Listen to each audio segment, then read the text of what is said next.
interesa a usted si viaja constantemente al llano, o si no también, porque a lo mejor cuando menos piense va a tomar esta carretera. Y es que hay una estrategia para tratar de ayudar con la movilidad entre estos departamentos, entre el Meta, Cundinamarca y la capital colombiana. Camilo Romero nos entrega más información con respecto al tema. Adelante. Aníbal y televidentes, muy buenos días. Pues a esta hora nosotros nos encontramos con el ministro de Transporte, quien entregará diferentes detalles sobre esas dos situaciones que se presentaron durante este fin de semana.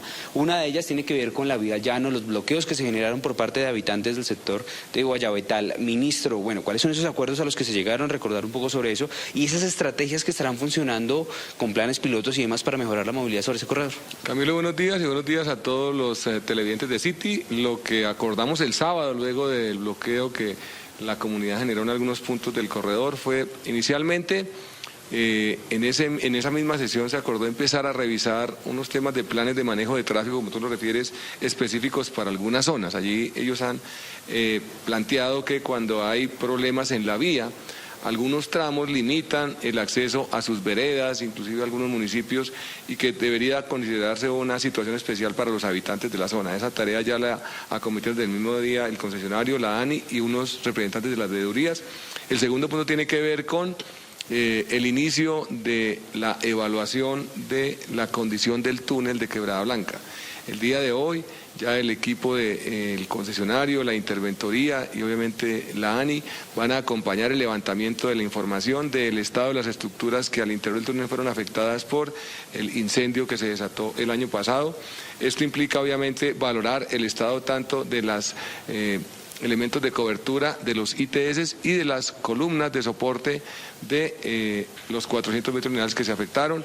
Eso nos va a permitir en los próximos 2 meses tener una valoración del tipo de actuaciones que debe desarrollar el concesionario, el tiempo de implementación de las mismas y el plan de trabajo para poner en funcionamiento ese túnel en las condiciones que estaba antes de la conflagración. Adicionalmente, se acordó la revisión de algunos compromisos que en interpretación de la comunidad, en eso pueden tener razón, pero hay también algunos argumentos de información de la ANI, se habían pactado y que no se han cumplido. Acordamos una revisión con el acompañamiento a quienes agradecemos de la Gobernación del Meta y de Cundinamarca y de alcaldes locales de estos compromisos cada 2 meses y se activa, digamos, una situación de seguimiento que obliga obviamente a mantener la inversión en recursos que tenemos en la zona, a acelerar obras y a revisar con las comunidades algunas solicitudes específicas que están desarrollando y que plantean desde el pasado no se han cumplido y que estamos revisando con acompañamiento de las veedurías y de una mesa que se acordó cada 2 meses y que va a convocar inicialmente la gobernadora del Meta.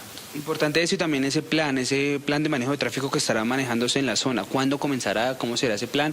Y asimismo, ¿cuánto será ese tiempo que podría durar cerrada este sector o esta afectación que hay en la vía llana? Digamos que los acuerdos que se lleguen frente a la implementación de los planes de manejo de tráfico específicos deberían desarrollarse y acordarse en las siguientes 2-3 semanas. Hay unos análisis específicos por tramos que tienen que evaluar el concesionario, las autoridades de control, DITRA, y en algunos casos autoridades locales, y obviamente los antecedentes de afectación que las comunidades plantean. Y frente a la fecha de apertura del túnel, hasta que no tengamos una valoración del nivel de afectación que se presentó en las estructuras, no podríamos tener una fecha aproximada de apertura. ¿Qué es lo que inicialmente hemos identificado? La pérdida obviamente de elementos de protección de ITS, la quema del cableado y de elementos de ventilación y de iluminación, y adicionalmente la generación de altas temperaturas provocó que el concreto perdiera la cobertura, es decir, el cemento, que es el pegante, digamos, de esa estructura y que protege la estructura metálica, literalmente estalló, o sea, se cae completamente y se presentó cristalización de los elementos metálicos. Eso implica una revisión con núcleos, una información técnica muy detallada y obviamente la toma de núcleos para verificar el estado de esa estructura. Y lo más importante es que las obras de construcción deben, por un lado, permitir que esas columnas se ajusten, se puedan, digamos, restablecer, pero también mantener la indemnidad de la estructura completa. Ese trabajo lo tiene que desarrollar el concesionario en los próximos 2 meses, con equipos especializados, con elementos de laboratorio especializados, y al final de estos 2 meses tendríamos una fecha estimada de la apertura del puente, que obviamente está a cargo del concesionario. Por otro lado, las situaciones también que se están viviendo por el sector del departamento del Chocó, en la vía que conecta Medellín con el Chocó, muy rápidamente, las estrategias que están implementando desde el gobierno nacional.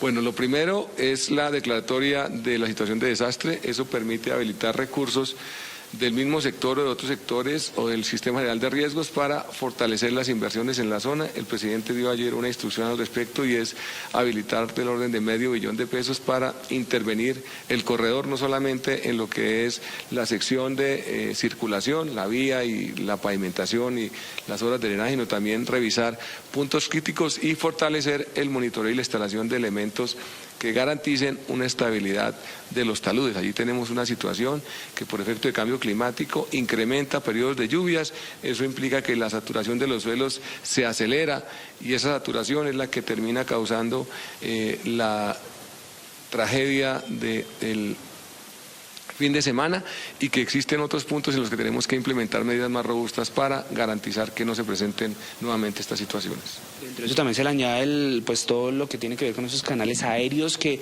habrá por parte de la Aeronáutica Civil para mejorar toda la situación. Por ahora, pues esto es lo que se informa por parte del Ministerio de Transporte de cómo será esa movilidad tanto en esos dos sectores, en la vía del Llano como en el sector de la vía Medellín hacia el departamento del Chocó. Por ahora está la información. Marco, continúe usted con más en estudio en Arriba Bogotá, que sí le responde a la ciudad. Suscríbase a nuestro canal de YouTube, active la campana y no se pierda las últimas noticias. Somos Canal City TV.